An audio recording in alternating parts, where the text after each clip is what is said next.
Bom dia, Macoejo. Bom dia. Vamos começar então, a gente vai pedir para você falar sobre essa sua primeira experiência numa nova posição, né? Você atuando mais à frente, o Zé Ricardo já tinha adiantado que isso aconteceria. No sábado você jogou assim, qual foi a sua experiência, qual foi o que você achou de ter jogado nessa posição? Boa tarde aí. Achei uma boa posição. Antes do jogo, eu pensei muito o que podia acontecer. E, na verdade, eu fiquei muito feliz depois da partida, além de não ter conseguido o resultado que a gente queria. Mas por o funcionamento e pela coordenação que a gente teve junto a meus companheiros do lateral direito. E aí, então, desde esse momento, só pensar em continuar nessa posição, tentar fazer o melhor pelo Flamengo e conseguir jogar mais jogos esse ano. Manco, sobre ainda o campeonato, você falou da Libertadores, mas o próximo objetivo é o Carioca. Ano passado você jogou, se não me engano, fez um golaço sobre o próprio Boa Vista.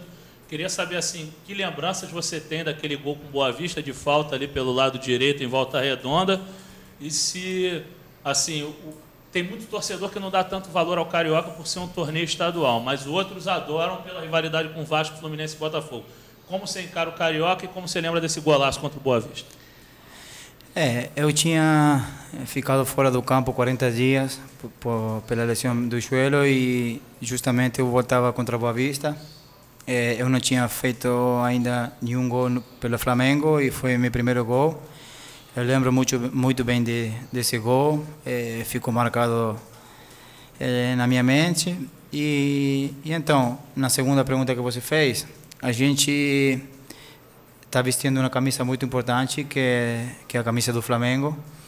E primeiramente, para respeitar o Flamengo, a gente tem que respeitar o adversário. E Boa Vista vai ser um adversário muito duro, que a gente tem que encarar com muita vantagem. Acho que a maior vantagem do Flamengo é encarar todos os jogos da mesma maneira.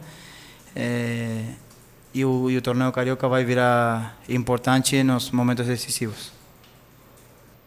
Só para a gente até descontrair um pouquinho, eu lembro que ano passado, assim que você chegou, falando sobre as suas primeiras impressões, você falou muito das coisas que você estava gostando no Rio, que você estava gostando de funk, algumas vezes a gente via nas suas redes sociais você ouvindo. Ultimamente você tem ouvido mais as suas músicas, mais lá da Argentina mesmo. Como é que você está nesse momento? Tem algum funk que uma coisa está escutando? Como é que você está se sentindo carioca ainda?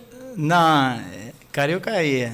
Eu brinco com eles que eu sou carioca e que as músicas que agora está ouvindo a gente é um pouco de sertanejo, mas com a chegada do Nath a gente mudou um pouquinho as nossas antigas costumes, mas a música que prevalece é o sertanejo.